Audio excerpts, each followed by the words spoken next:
বিজ্ঞান সাধারণ ও অসাধারণ বিজ্ঞান বিষয়ক কুইজ অনুষ্ঠান। এখানে মাধ্যমিক আর উচ্চ মাধ্যমিক শ্রেণীর কয়েকজন ছাত্রছাত্রী অংশ নিচ্ছে। গত অনুষ্ঠানে যারা ভালো করেছিল তাদেরকে আবার আমন্ত্রণ জানানো হয়েছে, সেই সঙ্গে আমাদের কয়েকজন নতুন প্রতিযোগীও আছে। সবার সঙ্গে পরিচিত হওয়া যাক। প্রথমেই আমি অভয় সেন পিয়ান। আমি বিএম আবিবুল মুমিনী। আমি মোহাম্মদ নাফিস নূর তাসিম। আমি মিশকাত রহমান। আমি নাইমুল ইসলাম। আমি আসাদুল ইসলাম। আমি সিনান সাইফি রহমান। আমি মোহাম্মদ সঞ্জিম জামান। আমি আয়াতুল্লাহ তাহসিন। আমি শাফিনাল মাহিন। আমাদের অনুষ্ঠানটি 4টি পর্বে বিভক্ত। প্রথম পর্বটি হলো বিজ্ঞান সবখানে, একেবারে আমাদের কাছের জায়গা আবার দূরের জায়গা, সব জায়গার থেকে আমরা কিছু কিছু প্রশ্ন এর মধ্যে আনব। 5টি প্রশ্ন থাকবে এবং প্রত্যেক প্রশ্নে 5 নম্বর করে থাকবে। যারা পারবে, দরকার হলে আমরা নম্বরটি ভাগ করেও দিতে পারি যদি একাধিক জন থেকে উত্তর নিতে হয়।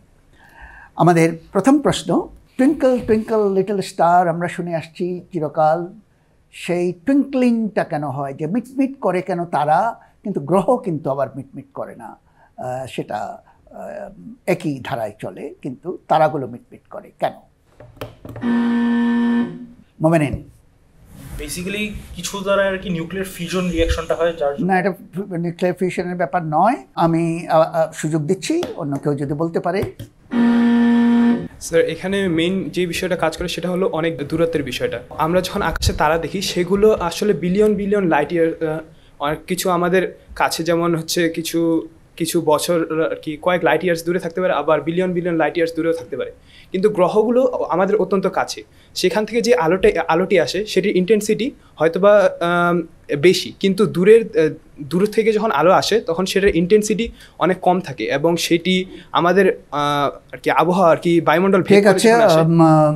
অভয় কিছুটা বলেছে, আমি অভয়কে সব নম্বর দিতে পারবো না, 3 নম্বর দেব, 5-এর মধ্যে 3 নম্বর, কারণ দূর আর কাছের ব্যাপারটা ঠিকই আছে, কিন্তু আসলে এর পিছনে একটা কারণও আছে, যে দূর থেকে তারা অবশ্যই অনেক দূরে, অভয় বলেছে সেটা বহু লাইট ইয়ার দূরে। সেখান থেকে যখন তারা আসে তখন তাকে আমরা এখান থেকে খালি চোখে বিশেষ করে বিন্দু হিসাবে দেখি, একটা পয়েন্ট, জ্যামিতিক পয়েন্ট হিসাবে দেখি, এবং তার আলোটা বায়ুমণ্ডলের ভেতর দিয়ে যখন যায় তখন বায়ুমণ্ডলে এটা বিক্ষিপ্ত হয়, বিশেষ করে মলিকুলগুলো আছে সেখানে এটা বিক্ষিপ্ত হয়ে আসে, ফলে এটা মধ্যে একটা মিটমিট ভাবটা চলে আসে। গ্রহ কাছে, কিন্তু কাছে বলে বায়ুমণ্ডলে বিক্ষিপ্ত হওয়ার থেকে রক্ষা পায় না, কিন্তু গ্রহ কিন্তু বিন্দু নয়, গ্রহ একটা ডিস্কের মধ্যে অনেকগুলো বিন্দু আছে, যেহেতু কাছে সেজন্য এটা একটা পাত হিসাবে আছে, বিন্দু নয়। ফলে এক বিন্দুতে যে মিটিমিটি আরেক বিন্দু মিটিমিটি দিয়ে দুইটা কিন্তু ক্রস হয়ে যায়, নিউট্রাল হয়ে যায়, ফলে গ্রহটা আর মিটমিটটা করে না, কিন্তু তারা করে। অভয় 3 নম্বর পাবে। পরের প্রশ্নে চলে যাচ্ছি। ক্রিসপার কথাটা আসছে খুব জটিল কিছু শব্দের আদ্যাক্ষর নিয়ে, কিন্তু সেটা জটিল হতে পারে, কিন্তু এটা মানুষের মুখে মুখে এখন। এই ক্রিসপার জিনিসটা কি? এটি আমাদের মেডিকেল সায়েন্সের ফ্রন্টিয়ার একটা অনেক বড় একটা উদ্ভাবন, যেটাতে আর কি মূলত জিন এডিটিং নিয়ে কাজ করা হয়। আমরা জানি যে আমাদের বৈশিষ্ট্য নির্ধারণ করে মূলত আমাদের ডিএনএর মধ্যে অবস্থিত জিনগুলো। তো এখন যদি আমরা এই ডিএনএকে এডিট করতে পারি এবং সেখানে যদি আমরা নতুন বৈশিষ্ট্যের কোনো জিন প্রবেশ করাতে পারি, তাহলে আমাদের উন্নত বৈশিষ্ট্য সম্পন্ন আমরা কোনো জীব তৈরি করতে পারবো। এখন ক্রিসপার যেটা আমাদেরকে অ্যালাউ করে সেটা হচ্ছে আমাদের ডিএনএর নির্দিষ্ট একটি অংশ খুবই সূক্ষ্মভাবে ওইটা আর কি আমাদেরকে প্রিসাইসলি কাটতে এবং তার মধ্যে নতুনভাবে যে নতুন বৈশিষ্ট্যের জিনটা আছে সেটা আমাদেরকে প্রবেশ করাতে এই ক্রিসপার টেকনোলজি সাহায্য করে। উত্তর একেবারেই সঠিক। অবয় 5 নম্বর পাবে এটার জন্যে।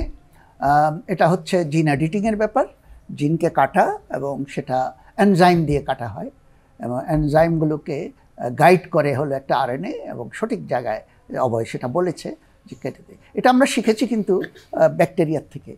ব্যাকটেরিয়া নিজেকে রক্ষা করার জন্য এই এনজাইম দিয়ে ভাইরাসকে কাটে, ভাইরাসের জিন কাটে, সেখান থেকে আমরা শিখেছি। অভয় 5 নম্বর। পরের প্রশ্ন, চাঁদে নেমেছে 2 জন মহাশূন্যচারী, তারা সামনাসামনি কাজ করছে, কথা বলছে কাছাকাছি, অথবা স্পেস স্টেশন মেরামত করার সময় মহাশূন্যে 2 জন ভাসছে, তারাও কথা বলছে, কিন্তু তারা সরাসরি কথা বলছে না, তারা রেডিওর মধ্যে। মিশকাত, আমরা জানি শব্দ প্রবাহিত হওয়ার জন্য কোনো না কোনো মাধ্যমের প্রয়োজন হয়। এখানে চাঁদে কিন্তু কোনো মাধ্যম নেই, চাঁদটা পুরো একটা শূন্যস্থান বা ফাঁকা জায়গা। সো এখানে যেহেতু কোনো শূন্যস্থান নেই, তাই এখানে সরাসরি শব্দ পরিবাহিত হয় না, অর্থাৎ সরাসরি কথা বলার কোনো সুযোগও নেই। তাই এখানে অন্য কোনো মাধ্যম ব্যবহার করে কথা বলা হয় বা শব্দ। চমৎকার মিশকাত, 5 নম্বর পাবে।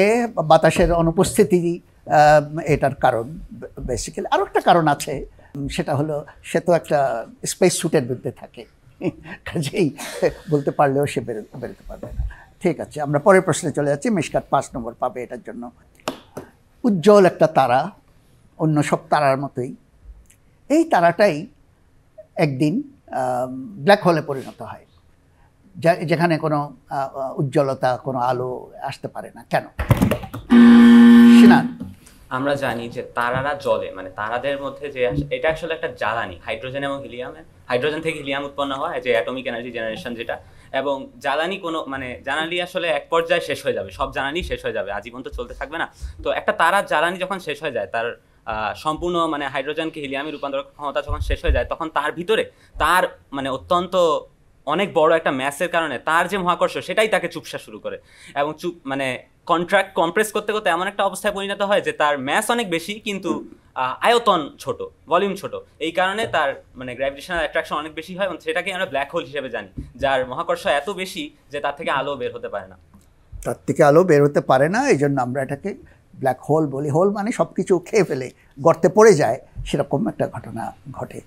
আর হাইড্রোজেন ফুরালেই কিন্তু তারার জ্বালানি শেষ হয় না, হাইড্রোজেনের পর হিলিয়াম দিয়ে করে, হিলিয়াম ফুরালে নেক্সটটায় যায়, তারপর নেক্সটটায় যায়, সব যখন ফুরায় তখন এই কাণ্ডটা হতে পারে। 5 নম্বরে পাবে সিনান। এই পর্বের শেষ প্রশ্ন, সেটাতে চলে যাচ্ছি।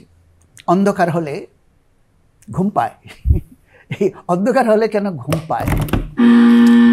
মোমেনিন। বেসিক্যালি আমাদের যে সেল সাইকেল আছে সেটা হচ্ছে একটা ইন্ডিকেশনের উপর দিয়ে চলে, উদ্দীপনার মাধ্যমে। যেমন আলো হলে ও বুঝতে পারে যে এখন সকাল অথবা দিন, এখন আমাদের কর্মক্ষম হতে হবে। But on the other hand যখন অন্ধকার থাকে তখন ওর কাছে এই ইন্ডিকেশনটা আসে যে এখন আর কি আমাদের ঘুমানোর টাইম বা রেস্ট নেওয়ার টাইম। এর জন্য হচ্ছে আর কি সেল সাইকেলটার জন্যই হচ্ছে আমরা মেনলি অন্ধকার। তো সঠিক, মোটামুটি সঠিক। আমরা মোমেনিনকে পুরো নম্বরে দিতে পারবো। এটা আসে সিকাডিয়ান সাইকেল বলে একটা বায়োলজিক্যাল ক্লক আছে আমাদের, আলোর সাথে তার একটা সম্পর্ক আছে। যখন অন্ধকার নামে তখন এই সিকাডিয়ান সাইকেলেই এক ধরনের হরমোন তৈরি করে, মেলাটোনিন বলে, যেটা ঘুমের উদ্রেক করে।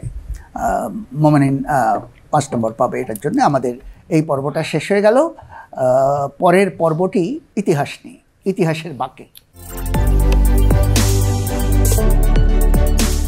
ইতিহাসের বাঁকে এটা আমরা পিছনে চলে যাব, আমাদের নিকট ইতিহাসও হতে পারে, আবার দূর ইতিহাসও হতে পারে। কোনো একটা ঘটনা, কোনো একটি দুর্ঘটনা যেখান থেকে একটা আবিষ্কার হয়েছিল বা আবিষ্কারের একটা ইঙ্গিত পাওয়া গিয়েছিল, সেই ঘটনাটা পুরোপুরি আমি হয়তো ইঙ্গিতটা দেব, তার একটা অংশ হয়তো বলবো, বাকি জিনিসগুলো বলতে হবে। এখানেও মোট প্রত্যেকটা প্রশ্ন, মোট 5টা প্রশ্ন, এবং প্রত্যেকটা প্রশ্নের 5 করে নম্বর থাকবে। প্রয়োজনে আমরা সেটা ভাগ করেও দিতে পারবো। ইতিহাসের বাঁকে প্রথম প্রশ্ন। ডারউইনের যে বিবর্তন তত্ত্ব, সেটা ডারউইন বহুকাল ধরেই চিন্তা করেছেন, গবেষণা করেছেন, সাক্ষী সাবুত জোগাড় করেছেন, কিন্তু প্রকাশ করেননি। অনেকেই জানতো যে এই থিওরিটা ওনার আছে, কিন্তু উনি এটা ফর্মালি প্রকাশ করেন নাই। আজকে যেটা আমরা ইন্দোনেশিয়া বলি, মালয়েশিয়া বলি, সেখানকার দ্বীপগুলোতে একজন ইংরেজ বিজ্ঞানী ঘুরে বেড়াতেন। উনি একটা প্রবন্ধ পাঠিয়েছিলেন ওনার কাছে, এবং একটা চিঠি লিখেছেন ডারউইনের কাছে। তখন উনি আর দেরি করেননি, এটা প্রকাশ করেছেন। সিনান বলতে চাচ্ছে। যে ইংরেজ বিজ্ঞানী যিনি ইন্দোনেশিয়ায় কাজ করেছিলেন তার নাম ছিল আলফ্রেড রাসেল ওয়ালেস, এবং ডারউইন তার ইভলিউশন তত্ত্ব, ন্যাচারাল সিলেকশনের বেস করে ইভলিউশন, সেটা প্রকাশ না করার কারণ হচ্ছে তার আগে মানে তার সমস্যা, এবং তার আগের অধিকাংশ বিজ্ঞানীরা এই বিষয়ে খুব একটা মানে ইভলিউশনের খুব একটা সমর্থন ছিলেন না, এবং তিনি একটু ভয় পাচ্ছিলেন। আলফ্রেড রাসেল ওয়ালেস যখন তাকে একটা চিঠি পাঠান, তখন একদিক দিয়ে তিনি কনফিডেন্স পান যে হয়তো আমারটা সঠিক হতে পারে, আরেক দিক দিয়ে তার একটা ভয় কাজ করে যে আমার আগে হয়তো অন্য কেউ এটা প্রকাশ করে দিবে, সেক্ষেত্রে আমার ক্রেডিট থাকবে না। এই কারণে তার মানে তিনি ইভলিউশন, তার তত্ত্বটা সেটা প্রকাশ করেন। সিনান চমৎকার বলেছে, উত্তর সঠিক, এবং সিনান 5 নম্বর পাবে। এখানে একটা ব্যাপার আছে, ওয়ালেস তরুণতর মানুষ। ওয়ালেস বহুদিন ধরে ওই অঞ্চলে ছিল, ইন্দোনেশিয়ার দ্বীপে দ্বীপে ঘুরছেন। উনি একজন প্রকৃতিবিদ, এবং উনি ইন্ডিপেন্ডেন্টলি স্বাধীনভাবে নিজে নিজে কিন্তু এই তত্ত্বটা নিজেও আবিষ্কার করেছেন। কাজেই আমরা ডারউইনকে বেশি চিনি, কিন্তু আসলে এই তত্ত্বের কৃতিত্ব তাকেও দিতে হবে, আলফ্রেড ওয়ালেসকে।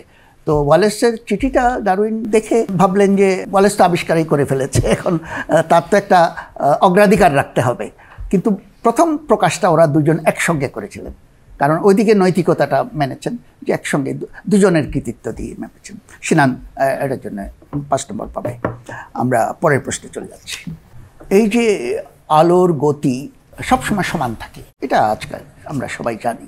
আলোর গতির চেয়ে বেশি গতিতে কেউ চলতে পারে না, আর আলোর গতি সবসময় সর্বক্ষেত্রে কোনো মানে অন্য কোনো উৎসের বা যে গ্রাহকের যে রিসিভ করছে তার গতির উপর নির্ভর করে না। এটা প্রথম আমরা কিভাবে জানতে পারলাম? অভয়। এটা আমরা প্রথম জানতে পারলাম মাইকেলসন মর্নির পরীক্ষার মাধ্যমে।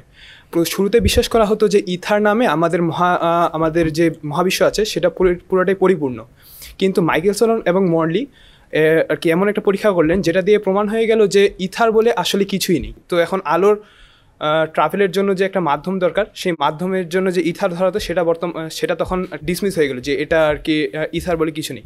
পরে আইনস্টাইন এসে তিনি একটা তাতে কি করে বোঝা গেল যে আলোর গতি সবসময় সমান? স্যার সেই পরীক্ষার ডিটেলসটা আমি বলতে পারছি না স্যার। আমি আবার এটা দিচ্ছি, অন্য কেউ যদি বলতে পারো যে আমাদের মাইকেলসন মর্লি কিভাবে দেখালেন যে আলোর গতি যে কোনো পরিস্থিতিতে একই থাকবে?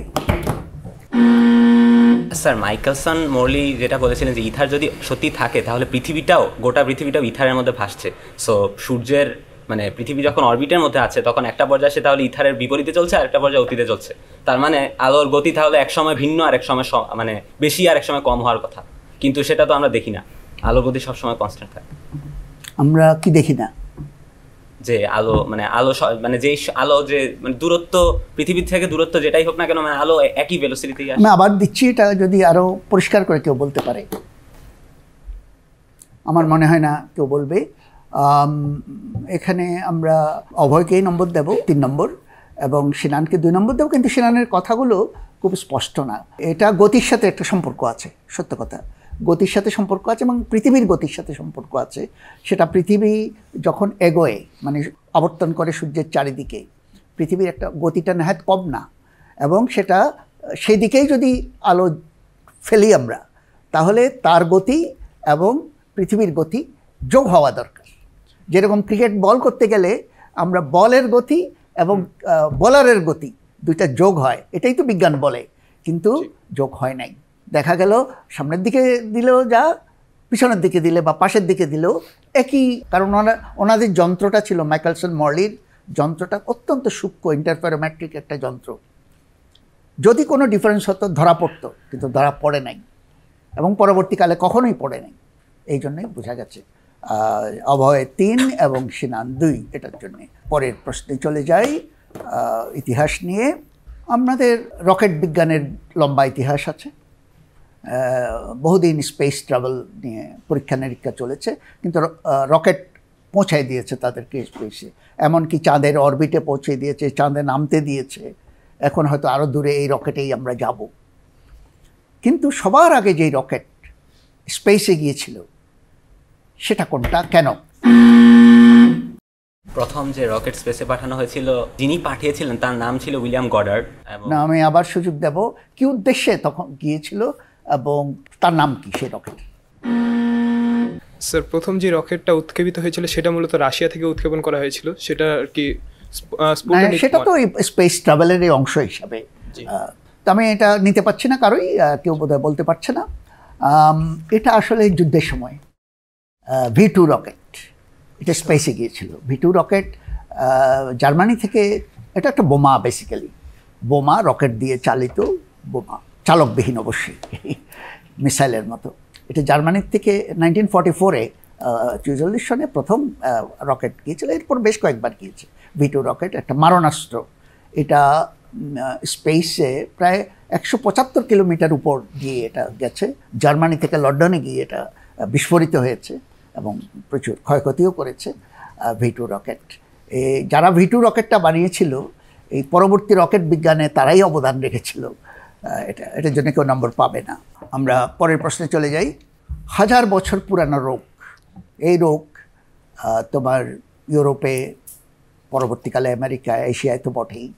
বসন্ত রোগ আমাদের দেশে এক সময় প্রতি বছর হাজার হাজার মানুষ এতে মারা যেত, মুখের দাগগুলো সারা জীবন বয়ে বেড়াতো। সেই বসন্ত, যেটার এত দুর্নাম, সেটা 1980 সনে এসে সারা পৃথিবীর থেকে বিলুপ্ত হয়ে গেছে, বিলুপ্ত করে ফেলা হয়েছে এটাকে। প্রশ্ন হলো কীভাবে এটা বিলুপ্ত করা হয়েছে? মোমেন, বেসিক্যালি ভ্যাকসিনটা, বসন্ত রোগের যে ভ্যাকসিন ছিল ওইটা আর কি হচ্ছে এক জায়গায় দেখা গিয়েছিল যে যারা আর কি গরুদের সাথে কাজ করে, বেসিক্যালি ডেইরি বা ফার্মে, তাদের হচ্ছে এক ধরনের পক্স হইতো, কাউ পক্স। না, এটা আমি ইতিহাস জানতে চাচ্ছি না। 1980 সনে যে এটাকে ঘোষণা দেওয়া হলো, জাতিসংঘ থেকে ঘোষণা দেওয়া হলো যে এটা আজকে বিলুপ্ত, এই বিলুপ্তটা কীভাবে হলো? পুরো পৃথিবীতে বিলুপ্ত হয়ে গেছে, মানে আর কারো বসন্ত হয় নাই, হবেও না। মনে হয় কেউ বলতে পারছে না। এটা বিশ্ব স্বাস্থ্য সংস্থা WHO একটা বিরাট প্রকল্প নিয়েছিল 70-এর দশক বা তারও আগে, যে বসন্ত রোগকে বিলুপ্ত করতে হবে। এই জন্য সারা দুনিয়ায় এটা প্রচার করা হয়েছিল, টিকা দেওয়া হয়েছিল, বিশাল প্রকল্প আমাদের দেশেও এবং সারা দেশে দেশে। তারপর এটা কিভাবে করা হতো, যে যেখানেই একটা রোগ দেখা দিয়েছে সঙ্গে সঙ্গে ওদেরকে চিহ্নিত করা হতো, তাদেরকে আলাদা করে ফেলা হতো এবং সবাইকে, আশেপাশে সবাইকে টিকা দেওয়া হতো। এইভাবে দিনের পর দিন পৃথিবীর দেশে দেশে কাজ করে এটা একটা বিরাট কাহিনী। এবং শেষ রোগীটা ছিল সোমালিয়ার আলী মালিন বলে এক ভদ্রলোক। সে ভালো হয়ে যাওয়ার পর বসন্ত আর নেই। এখন বসন্ত রোগের জীবাণু খুঁজে পাওয়া যাবে না। এটা বিশেষ ব্যবস্থায় বিশেষ জায়গায় রাখা হয়েছে এই জন্য যে কোনো দিন প্রয়োজন হতে পারে। কেউ নম্বর পাবে না এটার জন্যে। আমরা ইতিহাসের শেষ প্রশ্নটিতে চলে যাই। 1905 সন, 26 বছর বয়সী একজন তরুণ বিজ্ঞানীর জন্য এটা একটা খুবই গুরুত্বপূর্ণ বছর। আলবার্ট আইনস্টাইন, উনি এই 26 বছর বয়সে 3টা পেপার করেছিলেন, 3টা আবিষ্কার করেছেন। প্রত্যেকটা কিন্তু সাংঘাতিক, বৈপ্লবিক 3টা আবিষ্কার করেছিলেন। বলতে হবে যে এই 3টা কি এবং উনি তখন আসলে কি করতেন, ওনার পেশা কি ছিল সেই সময়? প্যাটেন্ট ক্লার্ক ছিল, বেসিক্যালি প্যাটেন্টগুলোর আর কি প্রসেসিংয়ে সহায়তা করতো উনি। আর যদি থিওরি 3টা বলতে হয় তাহলে প্রথমটা হচ্ছে থিওরি অফ রিলেটিভিটি, সেকেন্ডটা না ইকুয়ালস টু আমার খালি একটাই মনে আছে। ঠিক আছে, অনেকটাই ববেনিন বলে দিয়েছে। বাকি 2টা সম্বন্ধে যদি বলতে পারে কেউ, নামটা অন্তত আমি আবার দিচ্ছি। একটা ছিল ফটো ইলেকট্রিক ইফেক্ট, আর বলতে পারছি না। থার্ডটা বলতে পারছি না। থার্ডটার জন্যই দেবো নাকি আরেকবার, দেখা যাক কেউ পারে কিনা। ঠিক আছে, আমরা অভয় বলতে চাই। স্যার, অণুর অস্তিত্ব প্রমাণ নিয়ে সংক্রান্ত একটা অ্যাটমের অস্তিত্ব প্রমাণ করার জন্য ব্রাউনিয়ান মোশন। জি, 26 বছর বয়সী তরুণ আইনস্টাইন একটা বছরে ক্লার্কের কাজ করতে করতে বিশ্বখ্যাত বৈপ্লবিক 3টা থিওরি, যেগুলো পদার্থবিদ্যার স্তম্ভ হিসাবে এখন আছে। একটা হলো থিওরি অফ রিলেটিভিটি, আরেকটা হলো যে ফটো ইলেকট্রন থিওরি, আরেকটা হলো ব্রাউনিয়ান মোশন করেছিল। নাম্বারটা আমরা ভাগ করে দিয়েছি। আমরা আমাদের এই পর্বটাই শেষ করে ফেললাম। পরবর্তী পর্বটি হচ্ছে ভবিষ্যতের পর্ব। আমরা ভবিষ্যৎ নিয়ে আন্দাজ করব বর্তমানের নিরিখে। পর্বের নাম হচ্ছে 2025 থেকে 2035। এখানে আমাদের নম্বরটা একটু বেশি, 2টা প্রশ্ন শুধু, কারণ অনেক কথা বলতে হবে, পুরো ভবিষ্যৎকে কভার করতে হবে। 10 করে প্রতিটা প্রশ্নের, একটি প্রশ্নে 10। আমাদের প্রথম ভবিষ্যতের যে সিনারিওটা, যে দৃশ্যপটটা আমরা দেখতে চাই, এমন একটা দৃশ্যপট যেখানে শিক্ষার একটা বড় অংশ আসছে যে আমাদের AI গৃহশিক্ষক থেকে, যে একেবারে আমার সাথে কাজ করছে আমার AI গৃহশিক্ষক, সেটা কি হবে? নাফিস স্যার, বর্তমানে যে দেখা যাচ্ছে যে আমরা অলরেডি বিভিন্ন দেশে ChatGPT, জেমিনাই এরকম বিভিন্ন আর্টিফিশিয়াল ইন্টেলিজেন্স ব্যবহার করে আমরা ঘরেই বিভিন্ন জিনিস সম্পর্কে জানতে পারছি। যে আমার এখন কেমিস্ট্রির একটা জিনিস সম্পর্কে জানার ইচ্ছা, যে কীভাবে এই দুইটা জিনিসের মধ্যে রিয়েকশন হচ্ছে, কোন ধরনের রিয়েকশন হচ্ছে, তো আমি চাইলে এখন বিভিন্ন আর্টিফিশিয়াল ইন্টেলিজেন্সকে জিজ্ঞাসা করে সেই সম্পর্কে জানতে পারছি। তো দেখা যাবে যে বর্তমানে যেহেতু এটা শুরু হয়ে গেছে, আগামী 10 বছরের মধ্যে এই টেকনোলজিটা আরও বেড়ে যাবে। আমাদের প্রত্যেকটা ক্লাসরুমে একটা করে নিজস্ব এআই তৈরি হবে। দেখা যাবে যে সেই এআইয়ের কাজ থাকবে কি, প্রত্যেকটা ক্লাসরুমে যে প্রত্যেকজন শিক্ষার্থী ছিল তাদের যে প্রোগ্রেসটা, সেই প্রোগ্রেসটা হচ্ছে এখন থেকে দেখা যাবে যে আগে যেমন টিচাররা সেটাকে নোটিস করতেন যে একটা ছেলে হচ্ছে ম্যাথের এই বিষয়ে দুর্বল, আমি হচ্ছে ওকে ওইটা ফোকাস দিব, এবং সেই জিনিসটা দেখা যাবে যে এআই সেই জিনিসটা এখন ট্র্যাক রাখবে এবং আস্তে আস্তে হয়তো সেই স্টুডেন্টকে ওইটা কীভাবে ভালো করা যায় সেটার উপর গাইডলাইন দিবে, এরকমটা হতে পারে। পাশাপাশি এখন তো জিনিসগুলো মোবাইলে চলছে, মোবাইল বা ল্যাপটপে জাস্ট টাইপিংয়ের মাধ্যমে এভাবে, তো ফিউচারে দেখা যাবে যে এই জিনিসটা ভয়েসেও চলে যাবে। আমাদের যখন ক্লাস নেওয়া হবে তখন এখন হয়তো টিচার উপস্থিত না থাকলেও এআই হচ্ছে নিজেই মুখে কথা বলে মানে ভয়েসের মাধ্যমে আমাদের ক্লাসটা নিতে পারে। তো একই সাথে ভয়েসেও আমাদের এই কাজটা হতে পারে। দেন এআই হয়তো কিছু ভিডিও বানাতে পারে।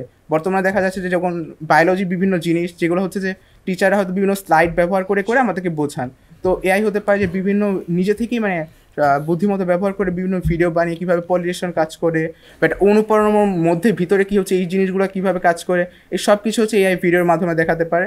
তো ঠিক আছে নাফিস অনেকগুলো জিনিসই বলেছে। তবে এআই এর আরও কিছু সুযোগ আছে যেটা আজকে চ্যাট জিপিটি ইত্যাদি দেখলে বোঝা যায়। এআই এর ফ্যাসিলিটিগুলো ব্যবহার করে আরও কিছু অ্যাড করা যায় কিনা, এটার সঙ্গে আমি সুযোগ দেব। মোমেন্ট বর্তমান সময় একটা সমস্যা হচ্ছে যে আমাদের টিচাররা যদি আমাদের কোনো কিছু পড়ায় আমাদের সেটা নোট করা লাগে, বাট অনেক সময় হচ্ছে যে আমরা সেটাকে সঠিকভাবে নোটও করতে পারি না। অ্যান্ড এআই যদি একটা রাইটিং এআই থাকে যে আর কি আমাদের হেল্প করবে যে এটা এইভাবে নোট নিলে স্টাফগুলো মনে রাখা সহজ হবে, তাহলে এআই এই কাজ হেল্প করতে পারে। এছাড়াও বর্তমান সময় ইউনিভার্সিটিতে দেখা যায় যে অনেক সময় রিসার্চাররা রিসার্চ করতে চায়, and ChatGPT and Gemini to be honest অত ভালো একটা সোর্স না। সো এরকম কিছু এআইও তৈরি করা হবে যেগুলো আর কি basically oriented for research purposes. And অনেকে আসে যারা কেমিস্ট্রি নিয়ে গবেষণা করতে চায় অথবা কেমিস্ট্রি ইনথুসিয়াস্ট, কিন্তু ওরা আর কি ঠিক আছে আমরা নম্বরটা ভাগ করে দেব। আমার মনে হয় প্রথম যে বলেছে সে অনেকখানি বলেছে এবং ও পাবে 6 এবং পরে যে বলল সে 4। এআই শিক্ষকের অনেক সুযোগ আছে, রিকোয়েস্ট করতে পারি যে আমাকে অনেক প্রশ্ন করুন, আমার পরীক্ষা নিন, প্রত্যেকটা উত্তর উনি বিশ্লেষণ করে দিতে পারেন কোথায় আমার ভুল হয়েছে সেটা। তারপর এটা এখনই করতে পারে, চ্যাট জিপিটি এখন করতে পারে। ভবিষ্যতে তো এটা যে মানে যে বলেছে যে চ্যাটবট হিসেবে কাজ করবে এবং তার একটা ভয়েস দেবে, তখন কিন্তু সত্যিকারের শিক্ষকের মতোই করতে পারবে। আমি একটা লেখা দিলাম, একটা রচনা লিখে দিলাম, সে কিন্তু এলএলএম যেটা লার্জ ল্যাঙ্গুয়েজ মডেল, সে কিন্তু এটাকে বিশ্লেষণ করতে পারে এই রচনাটা কোথায় আমার আরেকটু বেটার রচনা কিভাবে হতো, অনেক আইডিয়াস দিতে পারে। কাজে এআই মানে শুধু তথ্যগুলো জেনে নিলাম বা এরকম কিছু না, দ্বিপাক্ষিক আলোচনার মাধ্যমে শিক্ষাটা হবে। আরেকটা ভবিষ্যতের জিনিস আমরা দেখতে চাই, যেটা একটা দৃশ্যপট, সেটা প্রত্যেক রোগীর জন্য ইন্ডিভিজুয়ালি ব্যক্তিগতভাবে আলাদা করে চিকিৎসা। এটা এখনই শুরু হয়েছে, সামনে কি হবে? সঞ্জীব স্যার, আমাদের বর্তমান যুগে প্রত্যেকটা রোগীকে একটা করে ডাক্তার দেখেন, যেখানে তাকে অনেকটা টাইম স্পেন্ড করতে হয় এবং তার সঙ্গে কথা বলে কিছুক্ষণ টাইম স্পেন্ড করে তাকে জানতে হয় এবং পার্সোনালি তাকে ট্রিট করতে হয়। কিন্তু আমরা যদি কোনো একটা সফটওয়্যার বা সিস্টেম ডেভেলপ করতে পারি যেটা সেই রোগীকে জানতে পারবে এবং তার লাইফের শুরু থেকে তার ডেথ পর্যন্ত সবগুলো ডেটা অ্যানালাইজ করতে পারবে, তাহলে আমরা তাকে পার্সোনালাইজড হেলথ কেয়ার তাকে আলাদা করবে কি করে, কি দেখবে তার? স্যার, তার মেইনলি স্যার তার বার্থ অনুযায়ী তাকে জাজ করবে, যেরকম ডিএনএ অথবা তার আরও প্রপার্টিজ এবং তার ফিজিক্যাল স্টেটগুলো দেখবে এবং তার কী কী অ্যালার্জিস আছে, তার কী কী বৈশিষ্ট্য আছে যেগুলো হার্মফুল অথবা পজিটিভ এফেক্টে যেতে পারে। তো এগুলো সব অ্যানালাইজ করে আমরা ফিউচারে এমন একটা সফটওয়্যার বানাতে পারবো যেটা দিয়ে তাকে আমরা পার্সোনালাইজড হেলথ কেয়ার এবং তাকে অ্যান্সারে দিতে পারবো যেটা দিয়ে সে ভালো হতে পারবে। খুবই ভালো, সঞ্জীব অনেক কিছু বলেছে, তবে আরও বলার স্কোপ আছে। আমি দৃশ্যপটটা আরেকটু খতিয়ে দেখার জন্য আরেকবার দিচ্ছি। লার্জ ল্যাঙ্গুয়েজ মডেলের মতো, অর্থাৎ এআই চ্যাটবট অথবা হচ্ছে যে অন্য যে কোনো ধরনের মানে হচ্ছে যে চ্যাটবটগুলোকে ডেভেলপ করলে প্রথমত প্রত্যেকটা ব্যক্তির জন্য আমরা হচ্ছে যে তার মানে প্রথম থেকে মানে মৃত্যু পর্যন্ত তার সকল ডেটা হচ্ছে যে সেখানে এন্ট্রি দেওয়া যাবে। এছাড়া এটাকে যদি আরও আপগ্রেড করা যায় সেই ক্ষেত্রে হচ্ছে যে ব্যক্তিকে দেখে অথবা তার বিভিন্ন বৈশিষ্ট্য পর্যবেক্ষণ করে আমাদের লার্জ ল্যাঙ্গুয়েজ মডেল মানে হচ্ছে যে ঔষধ সাজেস্ট করতে পারবে। আমি আরেকবার দিচ্ছি কারণ নাইমুল ঠিক ওটা অন্যদিকে নিয়ে গেছে। আমি আরেকবার আমরা বর্তমানে যে মানে ডাক্তার বা ডক্টরের যে ইয়াটা দেখি সেটা একটা ডিসঅ্যাডভান্টেজ হচ্ছে যে রোগী হয়তো ডাক্তারের কথা শুনলো বাট পাশে গিয়ে সেগুলো মানলো কিনা সেটা মানে 24 আওয়ার্স মনিটরিং এর সিস্টেমটা নেই। এই পদ্ধতি যেটা পার্সোনালাইজড মেডিসিনের যে সুবিধাটা সেটা হচ্ছে যে সে আমাকে রিমাইন্ডার দিবে যে এখন আপনি এটা করেন, এখন আপনি এই ওষুধটা খান, এখন আপনি এইভাবে গোসল করেন, বা এই রিমাইন্ডার 24 আওয়ার্স হেলথ কেয়ার রিমাইন্ডারটা দিতে পারে। ঠিক আছে, সিনান খুব বেশি অ্যাড করেনি, আমরা সিনানকে এটার জন্য 2 নম্বর দেবো, এবং প্রথমজন যে বলেছে সে অনেকখানি বলেছে, তাকে আমরা 8 নম্বর এটার জন্য দেব। আসলে ডিএনএ প্রোফাইলেই বলে দেবে যে ইনি আলাদা ব্যক্তি এবং এনার যে ভালনারেবিলিটিগুলো আছে, যে প্রয়োজনীয়তাগুলো আছে সেটা অন্য ধরনের, সেটাও বলেছে। তো যেটা বলেনি, ওষুধটাও কিন্তু বিভিন্ন ক্যাটাগরির হতে পারে, একই ওষুধ কিন্তু ওষুধের মধ্যে ভেরিয়েশন। এখন হয়তো একই নামের ABCD, আমি কোন গ্রুপের, আমি সেই গ্রুপের ওষুধটা খাবো। ওষুধের মধ্যে একটা ভ্যারাইটি এসে যাচ্ছে, যেটা পার্সোনালাইজড, যেটা এখন নাই। এখন হলো এক ওষুধ সবার, কারো কাজ করে, কারো অতটা কাজ করে না, কিন্তু সামনে এটা হবে না। আমাদের ডিএনএ প্রোফাইল বলে দেবে, ওষুধ আলাদা হবে। তারপর এই জিনিসটাই পরবর্তী সময়ে গিয়ে আমরা দেখব, হয়তো 2030-এর দিকে গিয়ে এটা একদম স্ট্যান্ডার্ডাইজ হয়ে যাবে, একই চিকিৎসা সবার, এই কথাটাই মুছে যাবে। আর ইতিমধ্যে কিন্তু প্রত্যেকের পার্সোনাল ডিএনএ করা, প্রোফাইলিং করাটা সহজ হবে। আজকাল যেরকম আমরা একটা আইডি কার্ড করি, অনেকটা সেরকম সুলভে আমরা ডিএনএ প্রোফাইলিং, ওটা না হলে কিন্তু বাকিটা এগোবে না, কাজে ওটা খুব গুরুত্বপূর্ণ। এখানে একটা নেগেটিভ দিকও আছে, সেটা হলো আমাদের প্রাইভেসি নষ্ট হবে। কারণ আমাদের কি হবে, কি হতে পারে, সব কিন্তু সারেন্ডার করতে হবে, এবং এটা যদি লিক হয়ে যায়, এটা যদি কেউ মানে অপব্যবহার করতে চায়, করতে পারবে, এটা একটা ভয়ের ব্যাপার আছে। আমরা এই পর্বটা শেষ করে ফেললাম। আমাদের শেষ পর্বে চলে আসলাম, এবং মজার পর্ব, যেটা লিমেরিক কবিতা নিয়ে। লিমেরিক হলো 5 লাইনের কবিতা, বিশেষ ছন্দের আছে এর মধ্যে, মাঝখানে একটা টিপ্পনী আছে, এবং বিষয়বস্তুটাও কিন্তু সেরকম, এটা খেয়াল করতে হবে এবং সেটা ব্যাখ্যা করতে হবে। প্রত্যেকটা ছড়ার জন্যে যিনি যে ব্যাখ্যা করবে, পুরো জিনিসটা ভালো করে ব্যাখ্যা করতে পারবে, 10 নম্বর। যদি এই ব্যাখ্যা একাধিক জন করে, এই 10 নম্বরটাই ভাগ করে আমরা দেব। লিমেরিকটা মনোযোগ দিয়ে উপভোগ করবে, শুনবে, তারপর উত্তরটা দেবে। গাড়ি হাঁকিয়ে ছুটে গেলে দূরে, আওয়াজ খাদ নেমে যায় সুরে, কাছে এলে তীক্ষ্ণ, দূরে গেলে নিম্ন, শব্দ উৎসের চিন্তা মাথায় ঘুরে। স্নান, এখানে ডপলার ইফেক্টের কথা বলা হচ্ছে। ডপলার ইফেক্ট বলে যে আমরা যে কোনো সাউন্ড সোর্স যখন আমাদের কাছে আসে, তখন সাউন্ড ওয়েভগুলো আমাদের জন্য বেশি ইন্টেন্স, আমরা তখন সেই আওয়াজটা বেশি তীক্ষ্ণভাবে শুনতে পারি। যখন একটা পুলিশ গাড়ি যখন আমার কাছে আসার পরে আমার থেকে দূরে চলে যাচ্ছে, ডিস্টেন্সটা যত বাড়ছে, তখন সাউন্ডের ইন্টেন্সিটি আস্তে আস্তে কমতে থাকবে। অর্থাৎ সাউন্ড ওয়েভ ট্রাভেল করার সাথে সাথে তার মানে সেটা আস্তে আস্তে স্প্রেড আউট, ডিফিউজ হয়ে যেতে থাকে, আস্তে আস্তে তার ইন্টেন্সিটি কমে যেতে থাকে। ইন্টেন্সিটি না, ফ্রিকোয়েন্সিটা, ইন্টেন্সিটিও কমে, সেটাও ঠিক, কিন্তু সাউন্ডটা যখন দূরে চলে যায় তখন কি হয়, নিম্ন হয়ে যায়, মোটা গলা হয়ে যায়, আর যখন কাছে চলে আসে তখন তীক্ষ্ণ। সেই জন্য বলছে, গাড়ি হাঁকিয়ে ছুটে গেলে দূরে, আওয়াজ খাত নেমে যায় সুরে। খাতটা নেমে যায়, ওটা দূরে চলে যাচ্ছে, খাতটা নেমে যায়, মোটা হয়ে যায়। কাছে এলে তীক্ষ্ণ, আর দূরে গেলে নিম্ন, শব্দ উৎসের চিন্তা মাথায় ঘুরে। এই যে ডপলার এফেক্ট, দারুণ একটা আবিষ্কার ডপলার সাহেব করেছিলেন, কিন্তু এটার প্রয়োগটা আমরা দেখি।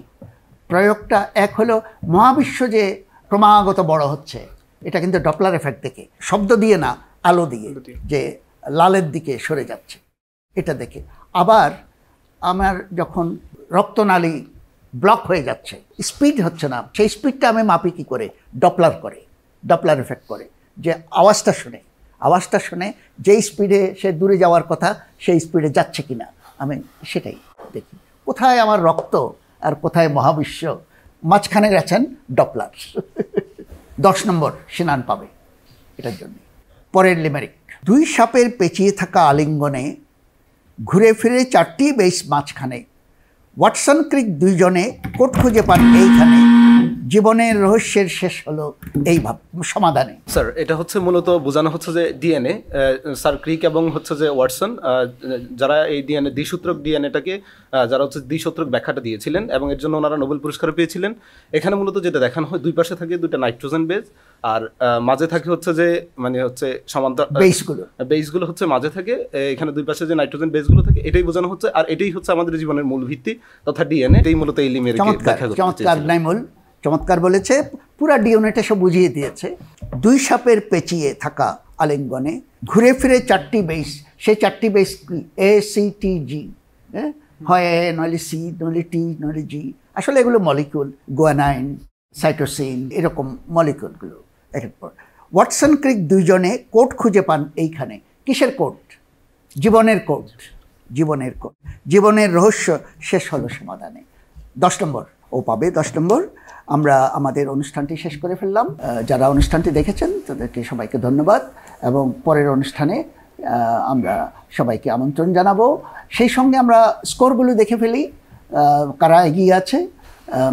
যারা একটু বেশি এগিয়ে আছে তাদেরকে আগামী অনুষ্ঠানে আমরা আবার পাবো, আর সেই সঙ্গে নতুন কিছু কিছু মুখ আমাদের সঙ্গে থাকবে। সবাইকে ধন্যবাদ।